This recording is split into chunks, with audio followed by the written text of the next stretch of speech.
right, go ahead, Vanessa. Hey guys, welcome everyone. I just can't thank this crew of contributors and special guests enough. There was a lot of thought and creativity and time that went into planning this, and I already feel its impact beyond just our group that's meeting tonight. I'm so sorry, I had my little list of talking points. I'm so energized by it for a couple of reasons. One is because what we do, like what our purpose is at Unwind, it's really hospitality and education. It's anticipating what every guest wants or needs, even though they may not even know it themselves. So this just gives us a whole nother set of tools in our toolbox to be able to take care of people in very unexpected and wonderful ways. And then the other part is, for those of you who may not know, we opened a restaurant in January 2020, and many silver linings there, although it's obviously not the best year for that. But what we decided to do to simplify our lives and minimize our upfront financial investment was to start without a liquor license. So we only have a wine and beer license, which means that we can't make traditional cocktails. Although Vicky is extremely creative and has come up with all kinds of great recipes, but this even gets the creative juices flowing more. And I'm so grateful for that. Like our patrons are going to be so excited when we start rolling out all these new fun ideas. And then what was my last point? Yeah, no, I think that was it.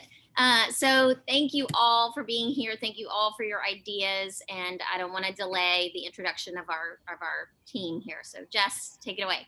Awesome. Thanks, Vanessa. And thank you for being here and allowing us to all be together tonight. So thank you. So I'm Jess Outer. I work at Unwind on Fridays and Saturdays. I also own a company called Uncorked Events, where I bring the wine bar to you.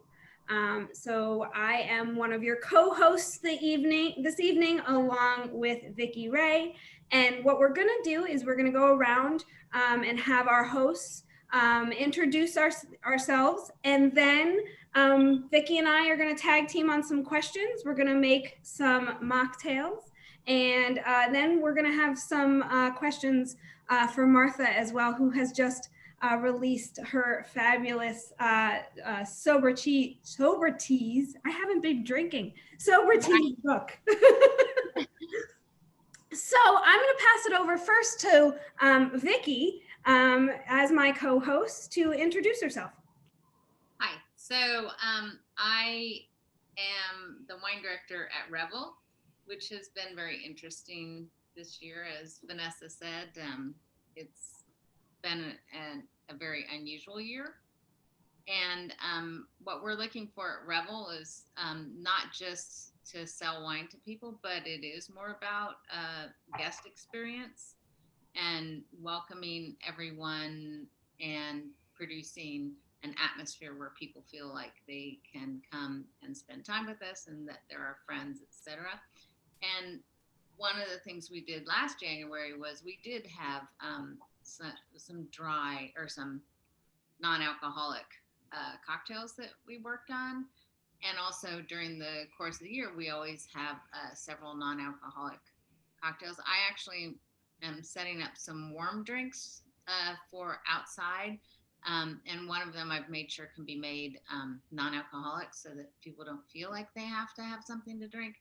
That's not just because some people don't drink, but it's in order to provide a fun experience for people who are the designated drivers. And I think that's a really key thing to be able to do. And yeah, that's where we are. Awesome. Thanks, Vicky. Ari, you want to introduce yourself? Sure. My name is Ari Walker, and the name of my business is IBG Wines. And what a cute little cat in the background. Oh, that's Pino. That's Pino. Hi, Pino. And our wine business is really built upon three value pillars. The first is that we will craft the purest wine and spirits and other beverages possible. Um, and by purity, we mean freedom from industrial contamination. The second is that we will be leaders in our industry as it relates to consumer transparency, because we believe very much that consumers want to make more healthful choices, but if you're not really clear with them in terms of what's in the products that they're purchasing, it's hard to make those kind of choices. And then finally, our third value is that through our activity, we're dedicated to making the world a better place than we found it. That's awesome. Thank you, Ari. That's awesome. I let you also get the award for the best spread. I'm like trying to show everything, but you nailed it. Well, just help a lot. Martha, how about we go to you next? Sure. I'm so happy to be with you all tonight. I feel like I should, in my normal Zoom meetings, I would be saying, hi, my name is Martha and I'm an alcoholic, but I won't do that here. But I just want to say that, my husband and I have known Vanessa for years. I think Mike was one of her first customers, and can always count on going to Vanessa for great recommendations. And we were so happy when you opened your store in Bellevue. And Revel, what a great place. And you guys have been so creative with what you're doing for COVID with the tent out back and events like this. So yeah, I'm grateful to be with you all tonight because, as I said, I've been sober for 8.5 years. My second book just came out, Sobriety's 2, Make It a Double. And it's about my journey through sobriety and recovery. And the reason why Vanessa's got a show and tell display. Thank you. The reason why this is so great for me is that, there's a lot of talk out there during dry January, but for those of us who are sober or in recovery, who don't drink all year long, it gets really boring to go to a restaurant and just order like seltzer with lime. So I really appreciate when there are places that have options on the menu where they have mocktails or something. So I love that you guys are thinking of ways to expand what options people have when they go out. And as you said, it could be someone who's the designated driver. It could be someone who's allergic to alcohol. It could be someone who's on medication that would counteract with it. Could be someone pregnant, or it could be someone in recovery. And, just the fact that, many of you have heard this big sober curious movement.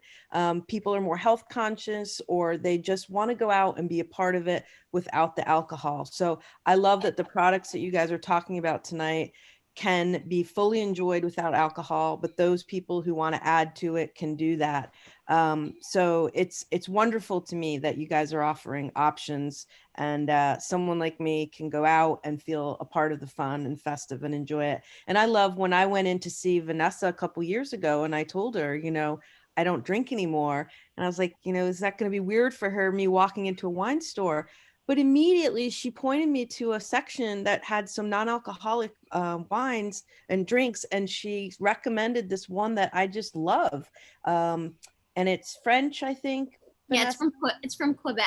Yeah, and I brought it to a Christmas party, and while everyone was pouring champagne, I had this very fun, festive drink of my own. So I've directed a few people there to buy it. So I'm anxious to learn what you guys are going to mix tonight for us, and happy to answer any questions.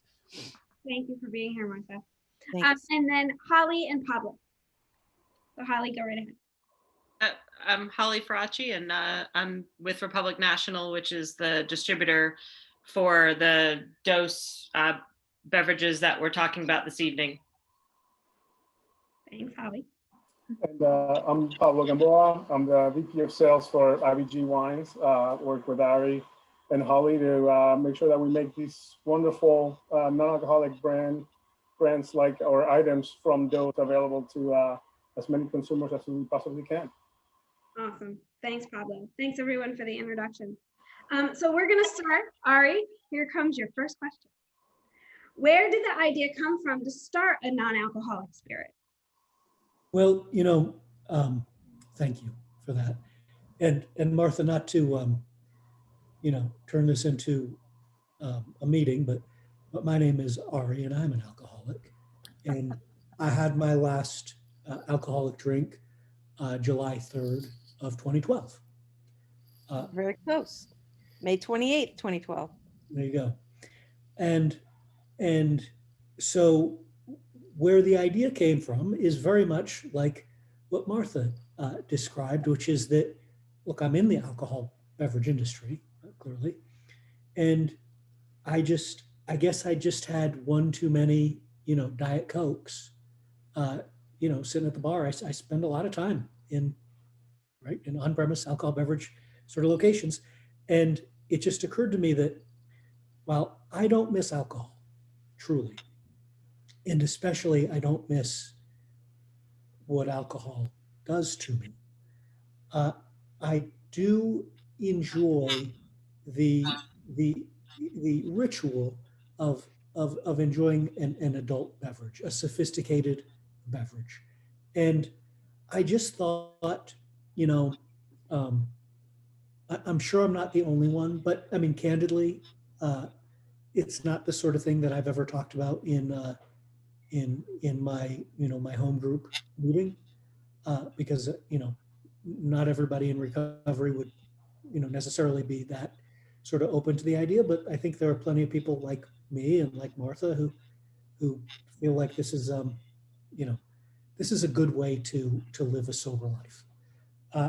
And so look, we have a unique opportunity to bring a non-alcoholic line of spirits to market that look, feel, taste, smell, burn in a way that is really quite similar to 80 proof alcohol.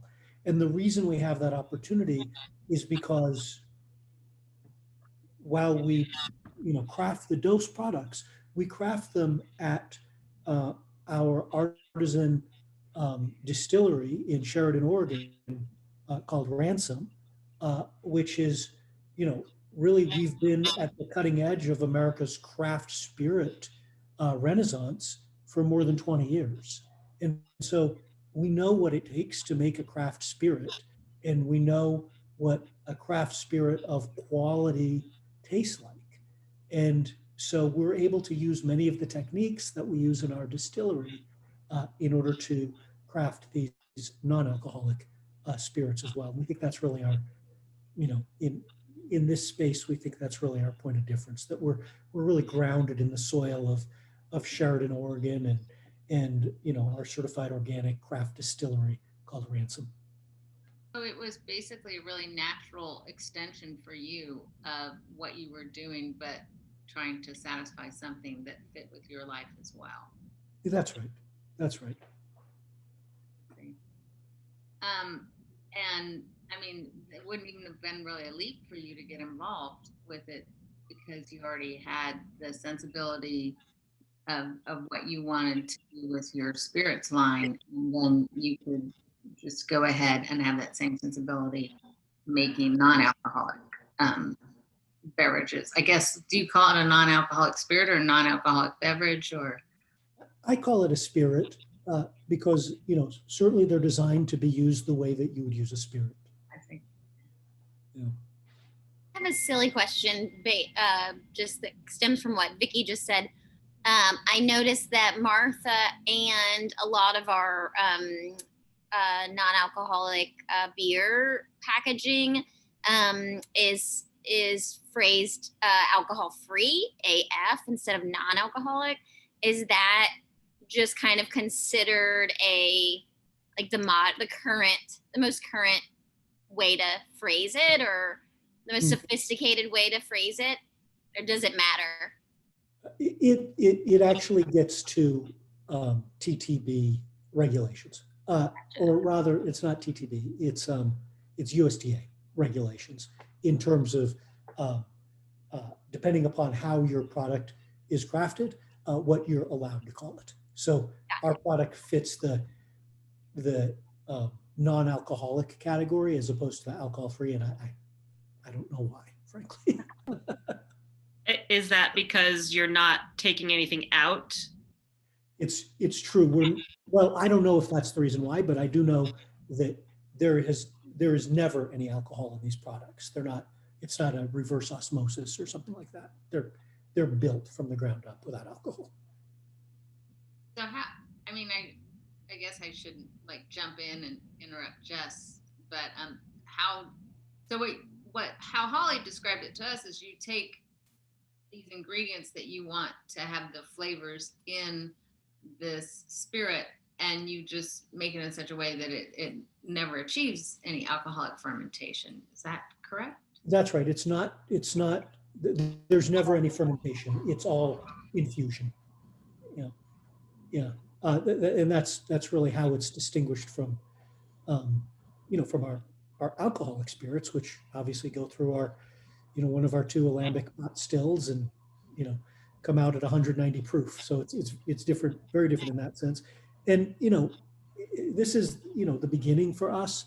The experimentation that our master distiller is engaging in is so cool in terms of, like for instance, he's only been experimenting for the past year or so with barrel aging and infusing in barrel, so there will be new innovation on the Dhos line, over the next several years as we just explore additional ways to really play with the platform. So, sorry, can I ask a question? Absolutely. Well, I just, so is it supposed to be then it is the flavor of it? Sorry, I didn't get any of the alcohol, but or the alcohol-free products that we're talking about tonight, but I may. I am also alcohol-free and have been for 7 years. So I'm always looking for something fun to drink. I'm not sure I want to emulate the flavor of it though, because the flavor is really nasty, or at least I thought it was. But my question, based on what you just said, Ari, is that's what you're trying to do is. Yes, well, because we're craft distillers to begin with, and so we're people mostly drinkers. I'm in a minority as a sober person in that environment, but people who have developed a sensibility around craft spirit, and so it's true that these products are designed to be very sophisticated alcohol alternatives, and so like, Have the for instance, flavor. Got it. the bittersweet, which I didn't have, I couldn't find the elderflower mixer that Jess had recommended, and so I used the dry soda lavender instead. But the bittersweet with cinchona, orange and rhubarb flavors, just a little bit of sweetness, married with the really interesting lavender floral aromas in flavors in the dry soda. It just makes a very compelling, sophisticated drink. As a guy who used to enjoy an Aperol spritz, this is a really nice alternative, and it doesn't have any alcohol. I find that exciting because I do like I try not to drink like 3 or 4 nights a week anyway, but I do like the taste of like a soda with Campari in it, just because I like that bitter of that, and I think this will make a really nice alternative. Not that Campari's that high in alcohol. And I even use it in the same way as an aperitivo. Right. It's nice that way. Yeah. And Mary, we will share with you all of the recipes that this team has put together for us. Like, for example, I'm drinking something that's alcohol-free. It's ginger beer with the orange. And I don't have my lime, but it's you want to garnish it with lime. And so those are pretty straightforward flavors that even, somebody who's never been a drinker, I think, can Right. enjoy and relate to. Like if it's hot, like a hot day and you're sitting by the pool or whatever, this would be a great drink. So Great, great. Yeah, that sounds good. I love ginger beer. In a My time. 22-year-old daughter will drink that one. She won't touch this one because it's too bitter, but she'll drink the orange and ginger beer. it's delicious. Thank you. Delicious, yeah. I'm going to use one of your recipes to make something right now. Would you like to show us how to mix some of the drinks? Oh, sure. Who's going to, Ari, are you the one who's going to show us the recipes? Oh, I didn't shoot. I don't have that with me. I did mix them. Ollie? I can do that. Ollie's got us. Great. Okay. I can, I can also help too. He's got them ready to go. Look at Pablo, that. if you wanna take over, you're welcome to. Pablo is going to be so disappointed in me tomorrow. I'm going to get a nasty gram. Sure. I'll do the Dhos Orange Mule that you were just talking about. Great. And while you're doing that, I just want to ask Ari a question really quickly, just so we have something we can walk away from that's very informative when a guest walks in the door, that we can share with our staff. You said these are built, from the ground up. What does that mean? When I know you explained infusion versus, using a still, but what exactly does that look like? Yeah. Well, so all of the production happens at our distillery in Sheridan, Oregon. It's called the Ransom Distillery, and we are situated in the northern tip of the Willamette Valley, on a 40-acre organic farm, and on that farm we grow many of the herbs, as well as the grains that go into our alcoholic products. We grow many of the herbs that go into our infusions, including, for instance, the rhubarb that goes into the Dhos Bittersweet, as well as a whole range of botanicals that go into our vermouth products. But beyond that, there are certain products that we can't grow ourselves, like, Sheridan, Oregon isn't a great place to cultivate oranges, for instance. And so in that case, we have to source in as much as possible.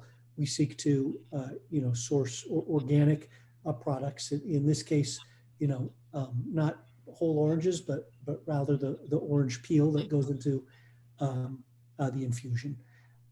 And then from there, the product is really built up with an eye towards the flavor and the texture, most particularly.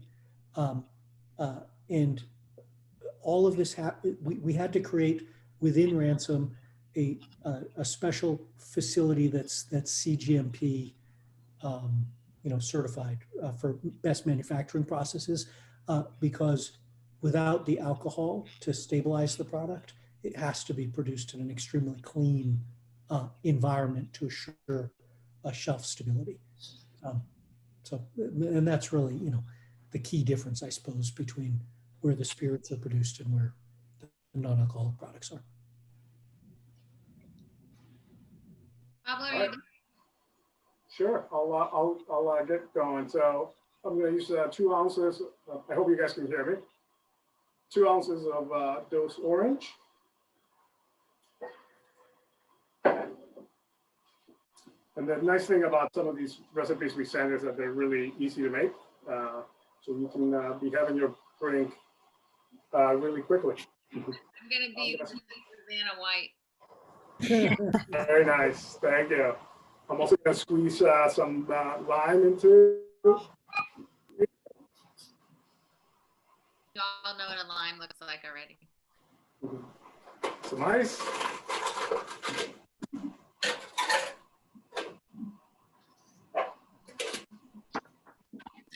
it a good shake. If I can find the top. Here we go.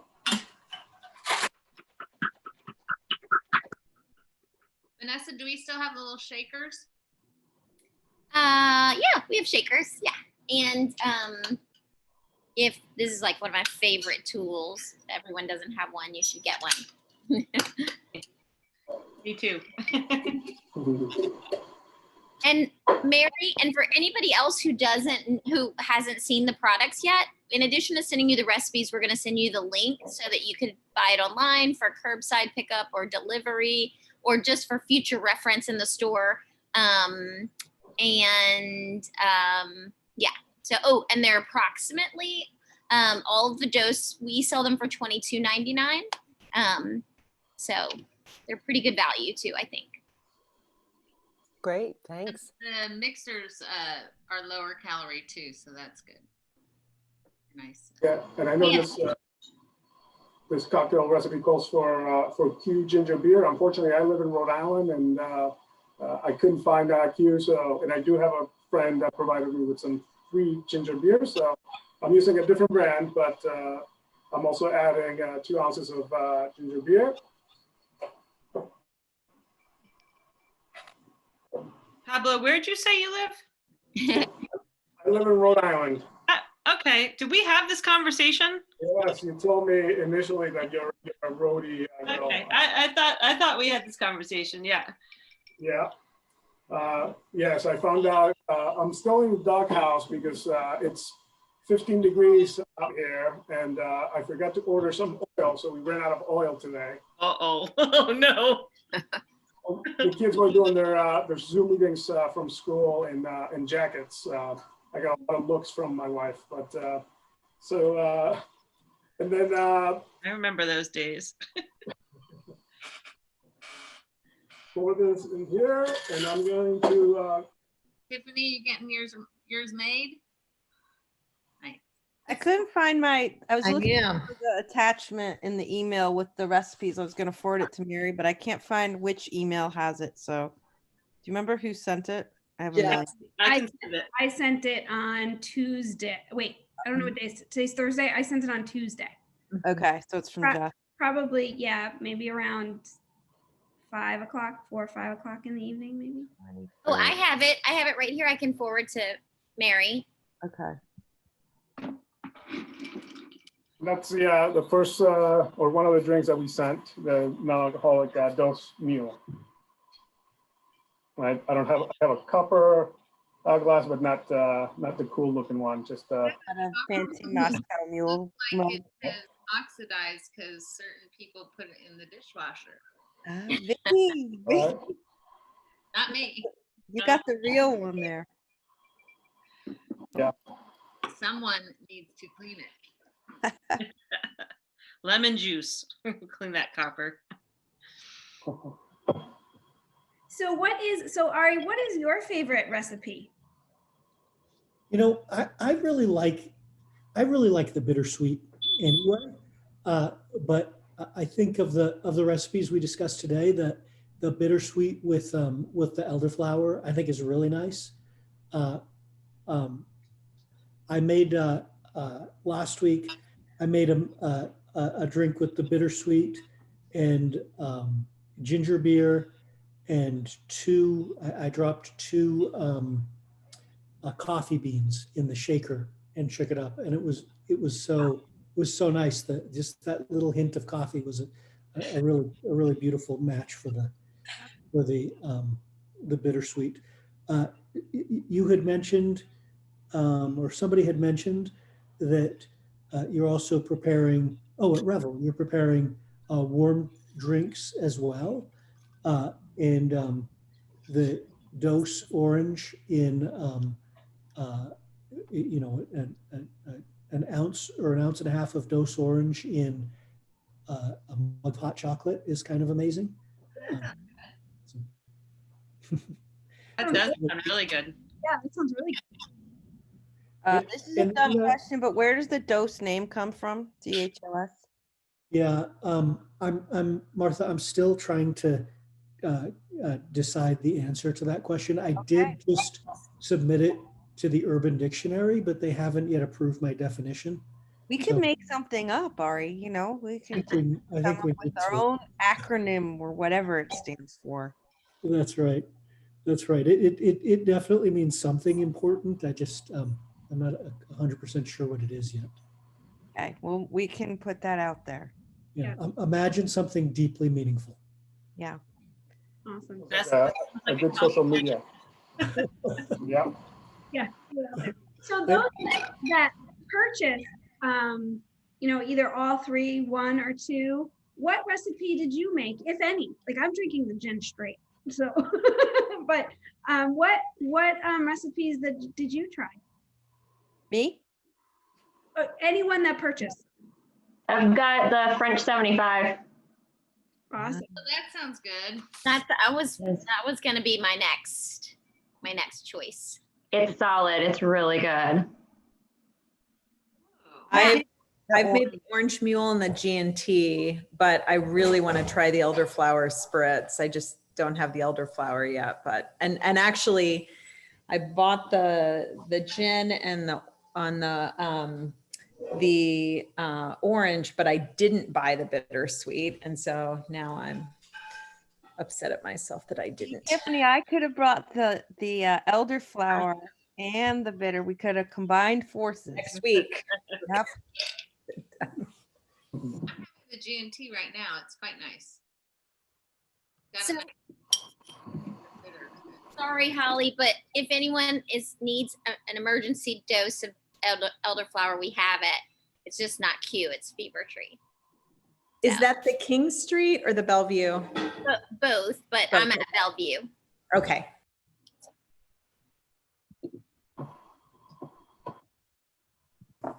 Yeah, But Holly, she has the Q elderflower. We're trying to get it in cans, right?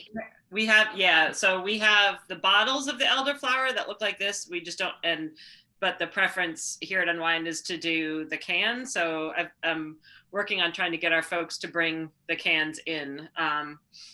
But Your pains in the butt. yeah, the benefit of Q is that it's lower sugar and higher carbonation, and the sugar source is either agave or pure cane, depending on the recipe, depending on which one it is. And they're all natural ingredients, and they're GMO free. So they're kind of on par with the Dhos, if you will, in terms of the philosophy of being natural and sort of better for you, if you will. And the reason for the high carbonation, low sugar is so that it stands up with the ice and the rest of the ingredients in a cocktail. And guys, these are all zero calories, or just the gin? I believe the orange and the bittersweet are 5 calories, and the gin is 0 5 calories per what? per serving. Per drop. Or 1.5 fluid ounce. It's 1.5 fluid ounce serving. Yeah. That's amazing. That's Yeah, another that's box checked for people. Yeah. Well, and they're sweetened with monk fruit and stevia, and so they're we're trying to be very conscientious, as far as that goes. And we do have this concept of sort of there's the low dose and the no dose. And what I, given who I am, my cocktails are no dose, but the low dose versions are really nice as well, and they do remove just a ton of calories from your drink. When you substitute dose orange for your Cointreau or triple sec, you're removing more than 90 calories from your a margarita, for instance. Wow. Yeah, I'm so grateful that you provided both sets of recipes, because we're just really taking care of everybody, and Yeah. well done. I mean, I think we could definitely do the Dose 75 at Revel. Yeah. It's tasty, and I just had to edit mine a little bit because I had a little mini bottle of Prosecco in my fridge.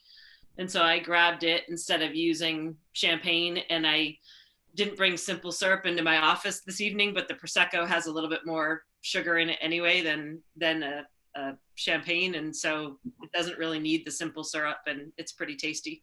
It's one of the problems that we've had in designing our cocktail program, since, as Vanessa said, we don't have a liquor license, is that I have to make sure that whatever I mix it with is within the parameters of our, what are we, 18 and below, Vanessa?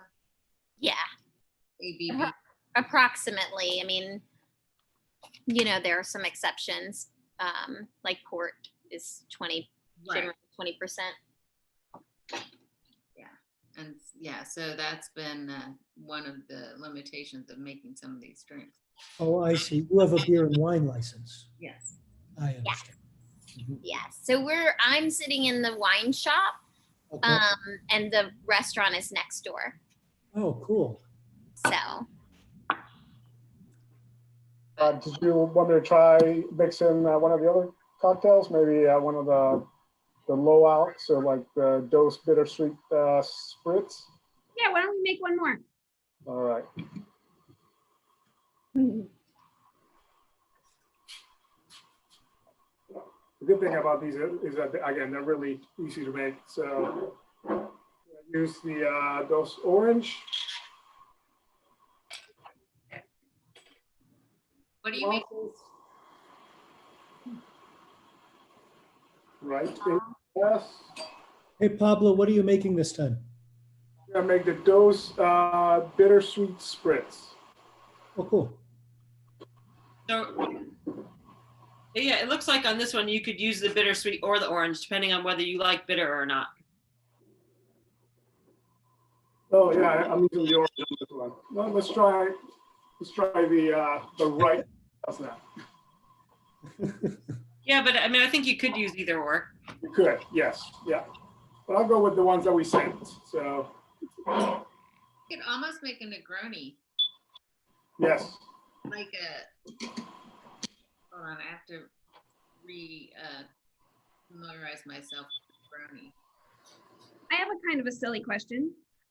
Once these are open, do you put them in a fridge, or can you put them in like I have a liquor cabinet underneath my wine bar. Can I put them under there like liquor, or do I have to put them in the fridge? And how long do they last when they're open?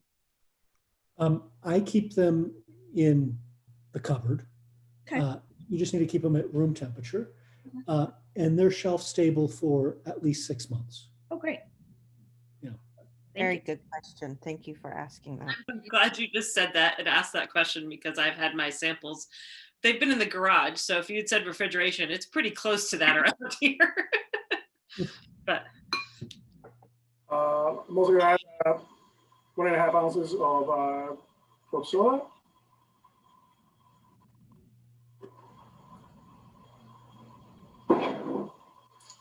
And 1.5 ounces of Prosecco.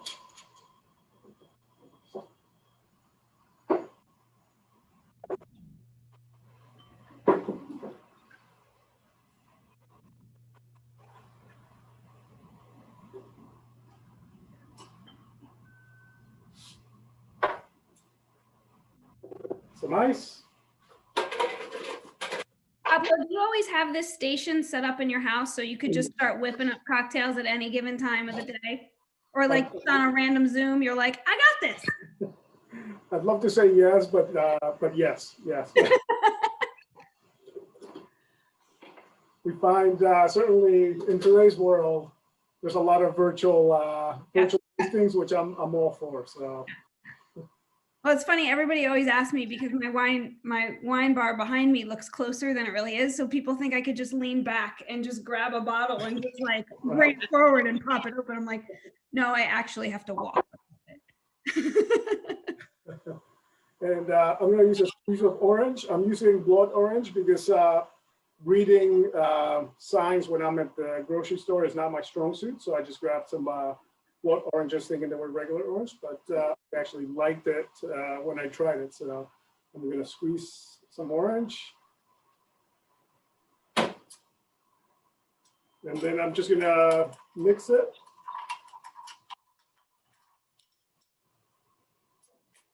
And I'll garnish it with an orange wheel. And there it is. Look at that. Chin chin, well done. Yeah. Yeah. Cheers. Cheers. This is my wife's favorite Dhos drink. So She has good taste. This is delicious. Good looking too. Yeah. Beautiful. Mm. Thank you, guys. Any more questions for Ari? We're gonna switch gears a little bit, but you know, we definitely want to keep the Q&A flowing. And Pablo, thank you for making those excellent drinks. And Ari, thanks for your wonderful storytelling as well, and for being here. So we're gonna let's switch gears a little bit and talk with Martha, and talk about Martha's book and have her share her you know, a little bit of her story with us and why you wrote that book, and just, you know, enlighten us a little bit. Sure, thanks. So I mentioned earlier a little bit about my story, but you know, I really enjoyed my wine. I enjoyed my cocktails. I enjoyed all of it. I was a lobbyist for many years, and I thought that was very normal to be drinking around everyone. And alcoholism is a progressive disease, and for me, it just got to the point where it was an everyday necessity, not just fun. And my hands were shaking at 11 in the morning until I got a glass of wine in me. And a lot of things were crumbling around me. So I decided it was time to get my life back together.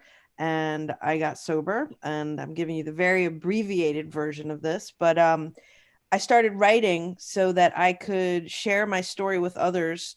It was very cathartic for me to write it, but I really wanted to share it so that anybody else out there struggling or questioning their own drinking would know that they weren't alone, and that they too could turn it around and see how someone did it. Because I think there is still a great stigma in our society around alcoholism. And I feel like if we talk about it, it kind of lessens that stigma a little bit and reduces it. So I started writing, and I put the first collection of blogs into a book a couple years ago, and it was very, very well received.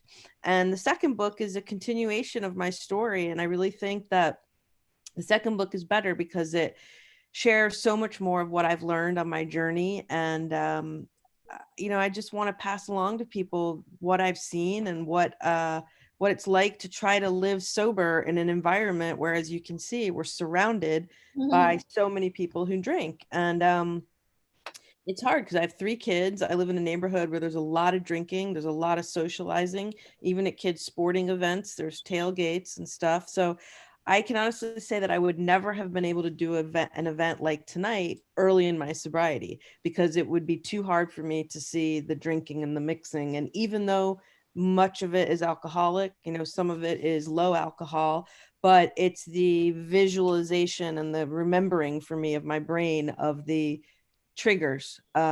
So I'm grateful that after 8 years, I can think in a different way about it and realize that for me, this is just thinking of absolutely no alcohol. But it gives me a chance to, I think, as Ari was saying, you know, have that participation of the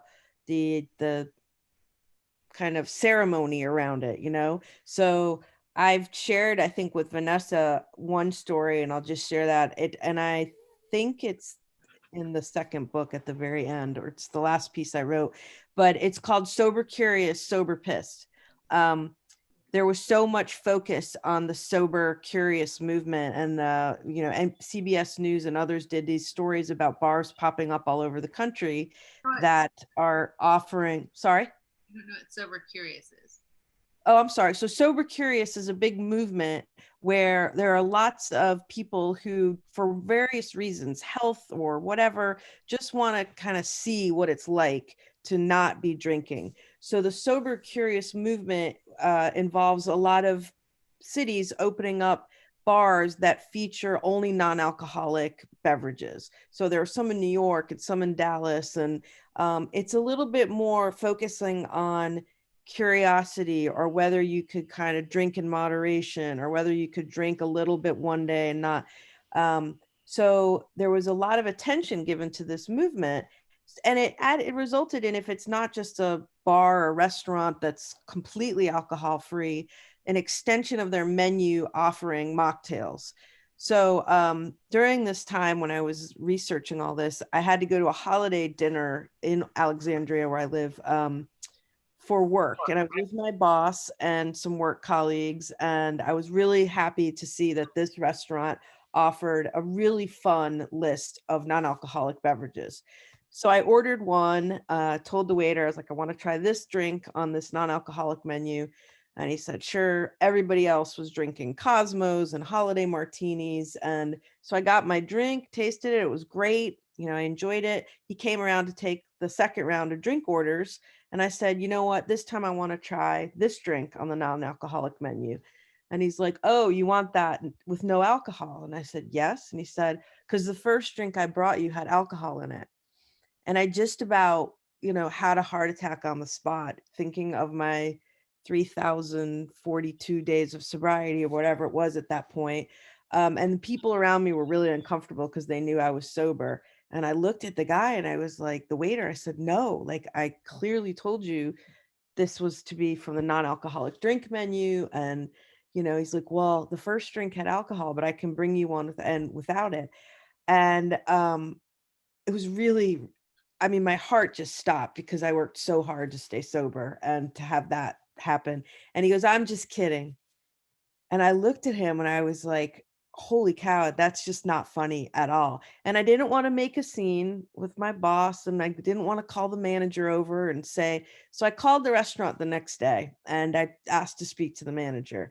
And I'm glad to have this opportunity to share this with like some of you guys who are in this industry, just to understand how important it is. And I explained to the manager, I said, I want to tell you what happened at this dinner last night. Explained him to the whole story. And I said, you have to understand that if you offer non-alcoholic choices to someone, and like I said in the beginning of this Zoom tonight, you don't know the reason why someone is ordering it. They may be designated driver, they may be pregnant, they may be on medication, they may be allergic to it, or they may be in recovery. And it's a big deal for them to go out with friends who are drinking. They're struggling hard enough. But if they order something to feel, like Ari said, kind of part of the festivities, and not just having to drink a Diet Coke for another night, you can't joke with them about it. Like, you can't say, oh, I'm just kidding, or say, you sure you don't want me to, top it off with a floater of tequila? So the restaurant manager was as nice as could be. He said, Martha, I want to thank you for calling me and bringing this to my attention. Let me tell you, I've been sober 13 years. And what you told me is absolutely not acceptable. We didn't train our servers or anybody at the restaurant to be stand-up comedians. I will talk to my whole staff, not just him, about, the importance of this. And, I appreciated his response. I told him I wasn't going to write the restaurant name in the book, which I haven't, but I've shared it with people. And usually there's this gasp of horror that somebody would joke about something like that. Because if you are, someone who is in recovery, and you've chosen a life of zero alcohol, it's very hard if you lived a life where you needed it and wanted it and enjoyed it and gave it up. So for me, I'm grateful for the opportunity to say that having these alternatives is really nice for me. I have to be careful and mindful that I don't blur the lines too much about romanticizing it. And even if it's like a beautiful glass and it looks pretty, I have to make sure I know I'm not going to have alcohol. I'm not going to add anything to it, but I appreciate the fact that, and it makes me feel so much better that someone like Ari is behind this, and shares my background a little bit, and that you are willing to share that means a lot to me, because he understands it, that there are some people who might enjoy a lovely orange liqueur with a little ginger beer and a pretty garnish to feel festive, who enjoy the taste and enjoy the whole celebration of it.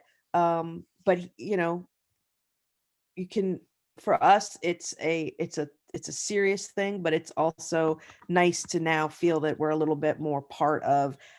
I hated staying in my house every weekend, or, my friends not wanting to invite me somewhere because they're mixing cocktails. I could bring some of this, mix my own stuff, and feel very festive as well. So I hope that answers a little bit about what you were asking, Jess. Yeah, it definitely does. And I just want to say, thank you for sharing that story, because, my father was an alcoholic. And it was a tough childhood to grow up in a house with an alcoholic, and being vulnerable and sharing that story. And are you sharing your story? That takes a lot for you, but also I appreciate you sharing. So thank you. And I cannot wait to read your book. Like I'm really excited to read it.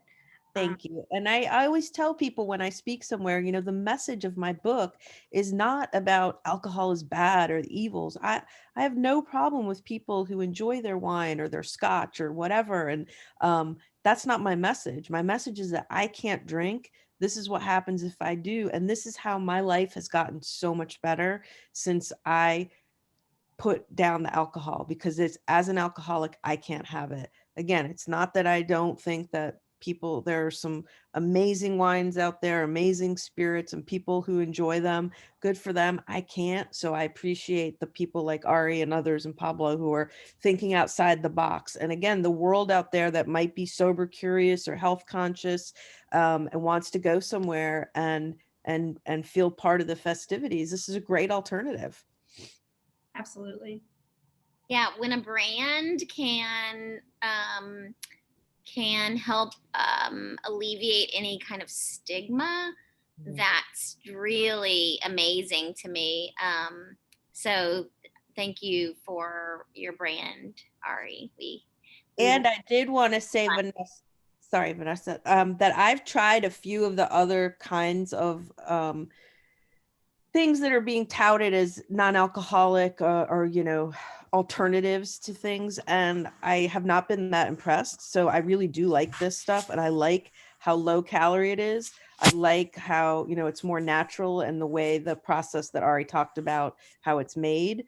I've tried some stuff that is just no, and it's very expensive. It's like crazy expensive. My kids and husband got me something for my birthday this summer, and I was excited to try it.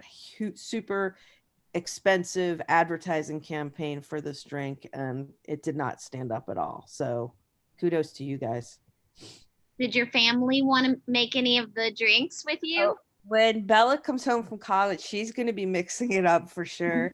And my boys, one son is very into cooking, so they are dying to try them. And they like to have with me, since they're under 21, we always have, a toast of sparkling cider or something. So they're excited to have something with me too. And they want to they want their time to be creative and try things. So it's fun.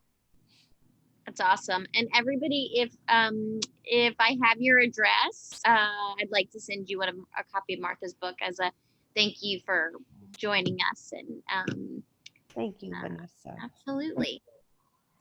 Excellent. We only have 2 minutes left. Are there any other questions before we close?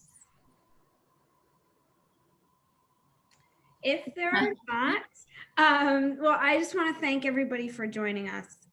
This is our second installment of Third Thursday. We have branded it Unwind U, but it will still be on the third Thursday of every month.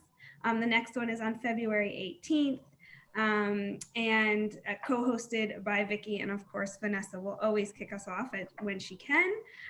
But again, Ari, Martha, and Holly, where are you on my screen? I feel like I'm playing Hollywood Squares. Holly and Pablo, thank you so much for being here, for sharing your stories, for sharing Dhos with us, for being vulnerable. Really, really appreciate your time, your product, and you as people. So Vanessa, I don't know if you want to say a few words before we close as well. Just thank you. And Mary, I don't know if you know, but there's and Lisa too, there's a chat option that's, Jess, will it continue after you close down or no? No. Okay, where you can privately chat me I know Lisa's email address, but Mary, I looked through the list and I couldn't find yours. So if you don't mind privately typing me yours, and if you ladies will also send me if you would like a copy of Martha's book, send me your address that you'd like it sent to, and I'll make that happen. So maybe just give it just a minute before you shut it down so they can send me that, or you guys can always email me. I have a pretty easy email address. It's unwindalexandria@gmail.com.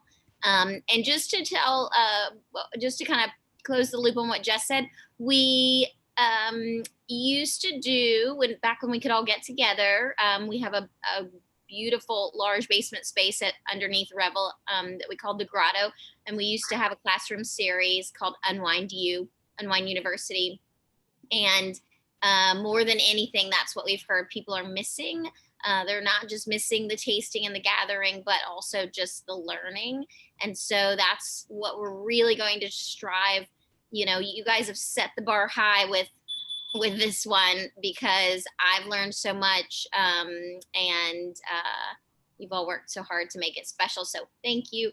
My promise to all of you, Ari and Pablo and Holly, is to do my best to share this recording, to spread the message, to sell as much as we can, because we can see it makes people happy.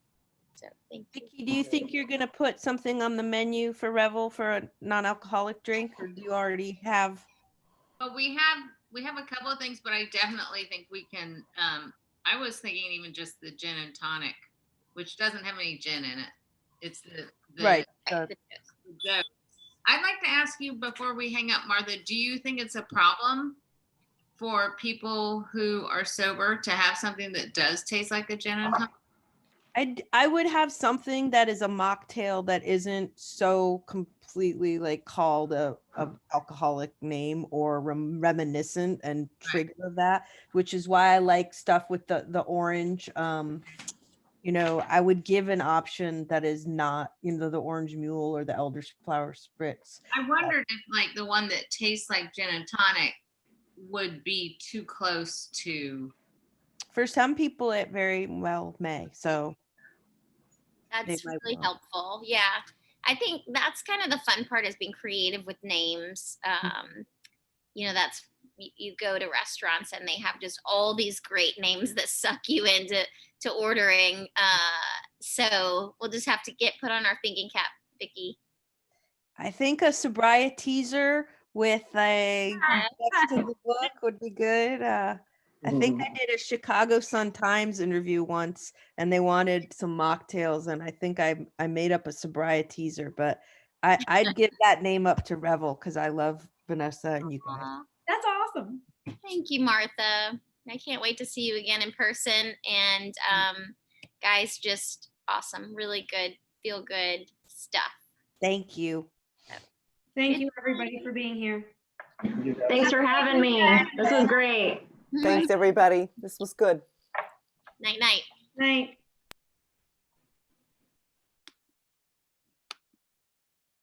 Hi, Jess. Did you get